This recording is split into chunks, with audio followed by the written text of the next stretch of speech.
founder of Life After Service Transitional Coaching. And today I'm going to talk to you about the importance of developing a community for your clients and customers and how it can enhance your revenue. So the first thing about having a community or serving your clients is, even though you're giving them a service and or a product, you also want to find a way to keep them engaged as well as building your revenue at the same time. You want to find a way to offer them support without having to individually touch each and every one of them. And developing a community definitely does that. It puts everybody in one place and it allows them to ask questions and get answers so that everybody can see and also reap the benefits at the same time. In addition to that, it gives you the space to be able to reach out to your clients or your customers and give them more information about whatever program that you have. So for me, I have Business Launch Prep School. I have a community for all of my paid clients, and I have a community for my free clients, or for my leads. The community for my paid clients is where I put in extra information, extra tips and tricks into the group so that everybody can benefit at the same time. But I also make it a space where they can ask questions about their homework. If they have any questions at all about something that is related to the program, they can get those answers there in the community, and everybody helps each other out. Past members can chime in, current members can get support, and so on and so forth. It's a great marketing tool because when it's time to introduce that maintenance program or the program that you have set up to help your current clients get to a higher level or address new issues that they've encountered while working with you, you're able to put that information into the group as well. And other members who are not quite qualified to join that maintenance program can get excited about potentially being a participant in that maintenance program. So it makes it easier to upsell your new clients or upsell your new clients in the future to a higher program, a maintenance program. Say you have a product-based business. Guess what? You could do the same thing. For product-based business, invite your customers to participate in a community. And when they participate in that community, that's where you can talk about some of the things that matter to them most. So outside or in addition to your product that you're offering, what are other issues that they're experiencing that might be remotely or closely related to your product or service? Make it a hub or a place where they can go. They can get a lot of answers. They can get a lot of support. And they can develop camaraderie with other group members. And it also gives you that format where you can present new ideas, new products. That is your test group. If you're like, look, we are rolling out a new product and we want some testers. You guys are already paid members. Who wants to be a tester? Guess what? Now you have their buy-in, and they can become testers at a paid rate or a discounted rate from what the full price is going to be. Either way, your community that you build is an awesome way to generate future revenue and support your community, your paid members, in a way that it is difficult to support them without virtual communities. So before COVID, it was easier for people to get together face to face. Now that COVID's happened, we're a little bit reluctant to get together. So what do? You have a virtual community. Now, Facebook is really good at having virtual communities. There are communities all over Facebook. However, you don't want to rely on social media to be your community. Why? Because the rules will always change in the social media platform's favor, and oftentimes their favor is against you. It doesn't always benefit the small business. So go ahead and make an investment in another platform that specializes in community, like there are platforms like Circle, Tribe. There are a litany of platforms out there that you pay a monthly fee, which can be taken out of or accounted in your clients or customers' payments to pay for that platform. And it is specifically for a community. It's designed just for that.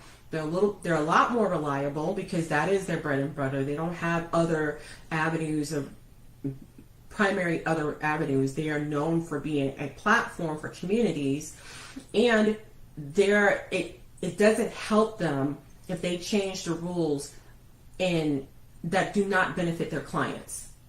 I hope I explained that well. So Facebook has been going through a lot of changes with algorithms and their rules and such over the last few years, which makes it harder for the small business to really make a great deal of money on Facebook, unless you are willing to make a bigger investment and so on and so forth.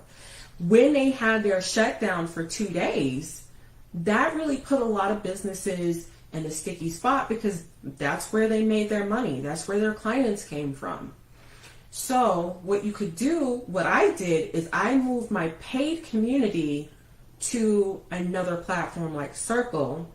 They're paid. I want to make sure I stay in contact with them. I want to make sure that the interruption is minimal to no interruptions, and that whatever happens, whatever changes is in my businesses and in my clients' benefit. So think about that. When you choose a platform for your community, make sure that it's reliable, that whatever rules that they continuously change is in your benefit and not to make things harder for you, and that you have the rights to your clients, and their information is not going to be sold. They're not going to be a part of some type of research that's being sold all over the place. It's protected. Okay. But those are just some ways you can make more money from your community and still provide support to your clients and customers. Now let's quickly talk about the communities for people who are not paying their leads. Start to develop a community, and this is going to take a little bit of time, away from social media platforms where people join and they get free information. If it's on a social media platform, that's fine, but have a backup plan just in case it all fails.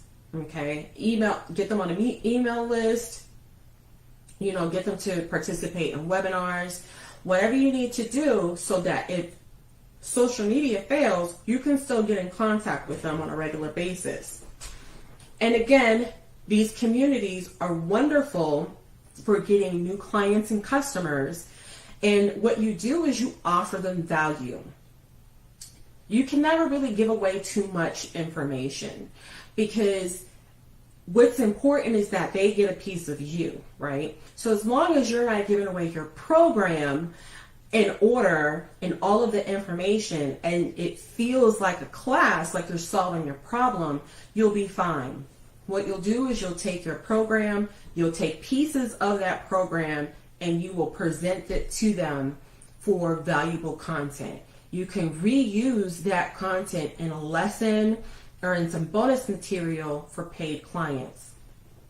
But your free clients or your free leads will get valuable information that they can institute now. It develops trust, and then when you start to talk to them, guess what? They're more apt to work with you because they know how you work, they understand what you're offering, and now they're intrigued and they want your help.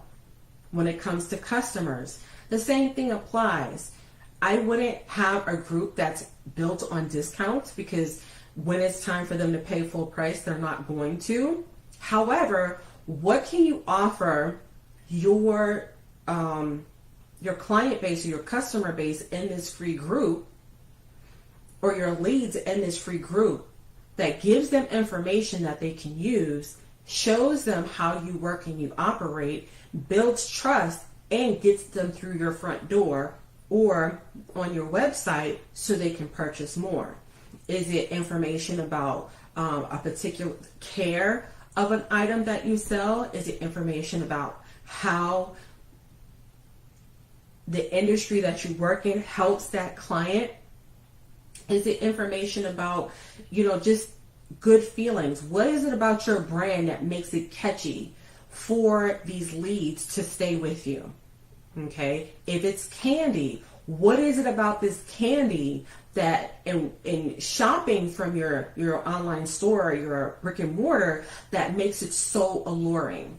And the answer will surprisingly be in front of your face. You just gotta be open to receiving those answers. If you're selling skincare, what is it about this skincare that makes the experience of having this product so alluring? Does it make them feel younger? Does it make them feel more wealthy? Do they feel like they're doing something great for the environment? Really dig deep. This is where you can get into the emotional reasons why your product is so important to them. Really get to learn what your target audience is thinking and feeling so that you can pull on those emotional heartstrings and they're more apt to work with you more. That is all the information I have for today, but if you have any questions, leave them below. And if there's anything specific you would like to cover, let me know. Have a great day.